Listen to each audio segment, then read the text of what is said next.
Giancarlo Galan, di nuovo in un'aula di tribunale, questa volta per testimoniare in un processo di diffamazione.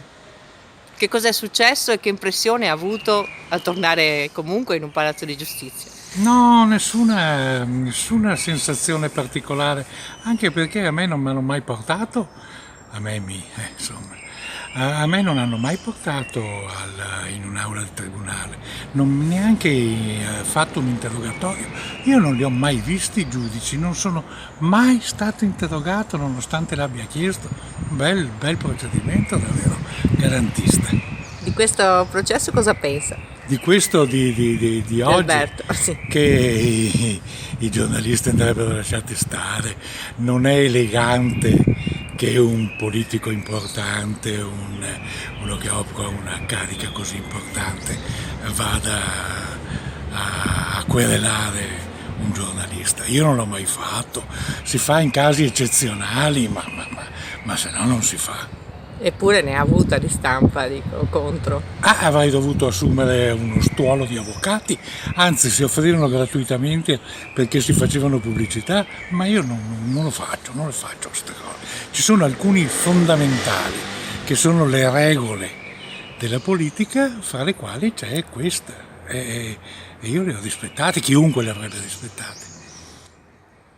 Noi l'abbiamo vista presidente della regione, poi abbiamo vissuto la sua vicenda giudiziaria, questa è una delle sue prime apparizioni fuori. Oggi chi è Giancarlo Galan?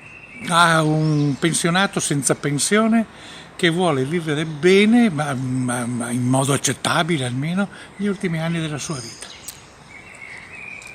Renato Chisso ha avuto il vitalizio, lei Io non ho avuto niente, ma adesso vediamo. lo sta richiedendo. Spero che lo stiano facendo. Ho Ecco, dato il mandato agli avvocati e speriamo che lo facciano bene. Non è sempre stato così, ma insomma. ecco, quando gira per le strade, anche qui a Padova, cosa pensa? Qual è la sua sensazione? Come vive la sua vita anche in mezzo alla gente? Lei ha pagato molto anche per tutti, forse, secondo me. Voglio essere sincero, ci ho messo anni prima di riuscire a uscire, ad andare in un ristorante, ad andare in un posto dove ci fosse pubblico. Adesso no, ci vado abbastanza tranquillamente, salvo rarissimi, ma rarissimi casi, non sono mai attaccato, insultato, anzi trovo molta solidarietà e devo dire la verità anche parecchio affetto.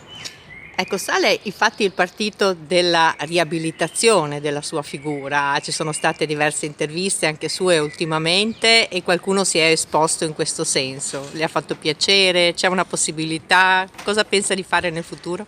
Io penso che ormai le cose siano andate come hanno voluto che andassero.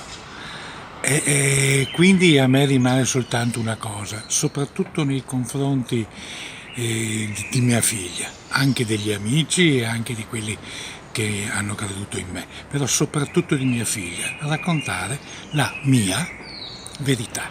Ci diamo un appuntamento? No, non lo so, perché darò il mio libro a mia figlia, che potrà farne quello che vuole.